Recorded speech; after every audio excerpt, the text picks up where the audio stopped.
എൻ്റെ വീട് മുഹമ്മയിലാണ്. ഞാൻ ദിവാസീക്കലിൽ വരാനുണ്ടായെന്ന് വെച്ചിട്ടുണ്ടെങ്കിൽ ഞാനൊരു ഇയർ പേഷ്യൻ്റ് ആയിരുന്നു. 1.5 വർഷത്തോളം ആൻറ്റിബയോട്ടിക് മാത്രം കഴിച്ച് ഡോക്ടർ തന്നെ ഒരു ഷുഗർ രോഗിയാക്കി.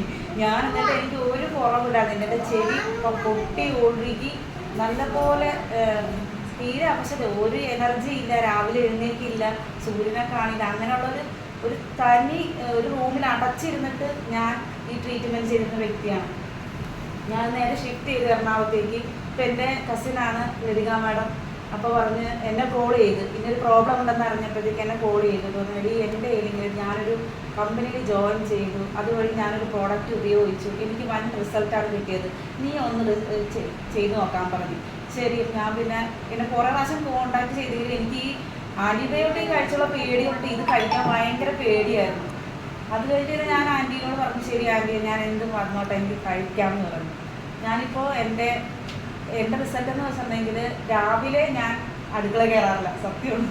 അടുക്കള കയറാന്ന് വെച്ചാൽ എൻ്റെ അമ്മായിയമ്മ എല്ലാം എനിക്ക് ആ ഫുഡെല്ലാം റെഡിയാക്കി ടേബിളൊക്കെ കൊണ്ടുവന്നൊരു ശീലമായി എനിക്ക്. കാരണം ഞാൻ അതുപോലെ രോഗിയായി. ഇപ്പോൾ സാറ് പറഞ്ഞ പോലെ സ്റ്റെപ്പ് കയറാൻ വയ്യ, എഴുന്നേൽക്കുമ്പോൾ തളർന്ന് വീഴുക, അങ്ങനെയുള്ളൊരു ഇതായിരുന്നു. എൻ്റെ മകളെ പോലെ എനിക്ക് നല്ല രീതിയിൽ സ്കൂൾ വിടാനുള്ളൊരു ഇതുണ്ടായിരുന്നില്ല. ഞാനിത് കഴിച്ച് 3 സാഷേ കഴിച്ചുള്ളൂ. അതിനുശേഷം എനിക്ക് മനസ്സിലായി ഞാൻ 8 മണിക്കും 9 മണിക്കും ഞാൻ എഴുന്നേൽക്കും. ഞാനിപ്പോൾ 4:30 മണിക്ക് എഴുന്നേൽക്കും. 4:30 മണിക്ക് എഴുന്നേറ്റ് ഞാൻ എൻ്റെ വീട്ടിലെ എല്ലാ ജോലികളും ചെയ്യും. സ്റ്റെപ്പ് കയറും, ഞാൻ ഡാൻസ് പ്രാക്ടീസ് ചെയ്യുന്നുണ്ട്, ഒള്ളി ഓണത്തിന് കുഞ്ഞിന് വേണ്ട കാര്യങ്ങളെല്ലാം പക്കയായിട്ട് ചെയ്യും. ഇന്നും ഞാൻ അങ്ങനെ എല്ലാ കാര്യങ്ങളും നല്ല വൃത്തിയോട് ചെയ്ത്. ഇപ്പോൾ എൻ്റെ നാത്തൂന് ഇങ്ങനെ പ്രശ്നമുണ്ട്. എൻ്റെ 2 നാത്തൂന്മാർ പോലീസിലാണ് വർക്ക് ചെയ്യുന്നത്. അപ്പോൾ അവർക്ക് മനസ്സിലായി ഇവർക്ക് എന്തോ ഒന്ന് കിട്ടിയിട്ടുണ്ട്. അവൾ ഭയങ്കര എനർജിയാണ്. അവളിപ്പോൾ സാധാരണ നമ്മളെപ്പോലെ ഒന്നും അല്ല.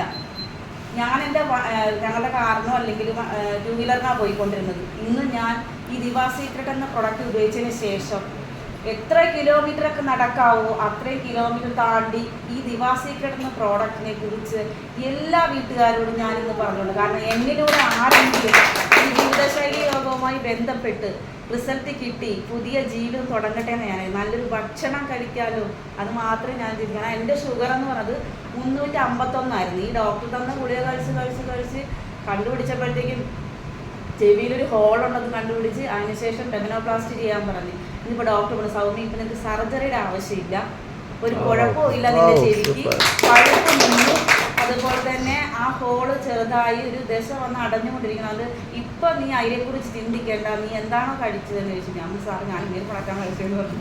അപ്പോൾ ഡോക്ടറോട് പറഞ്ഞപ്പോൾ ഡോക്ടർ പറഞ്ഞു, ഇതിപ്പം നമ്മളാർക്കും അങ്ങനെ പറഞ്ഞു കൊടുക്കാറില്ല ഇങ്ങനെ ഒരു പ്രൊഡക്റ്റ് കഴിക്കുന്നത്, കാരണം നമുക്കൊരു പേഷ്യൻറ്റിനെ ആവശ്യം. അപ്പം നീ അത് വെൽനെസ്സായിട്ട് ചെയ്തു, നല്ല ട്രീറ്റ്മെൻറ്റിലൂടെ നീ ചെയ്ത് നല്ല രീതിയിൽ നിൻ്റെ ചെവിയെ ഭേദമാക്കിയിട്ടുണ്ട്. ഇപ്പോൾ ഷുഗർ എന്ന് പറയുന്നത് എനിക്ക് ബിഫോർ ആൻഡ് ആഫ്റ്റർ എന്ന് പറയുന്നത് 110, 120 എൻ്റെ ഷുഗർ എന്ന് പറയുന്നത്. Okay, thank you.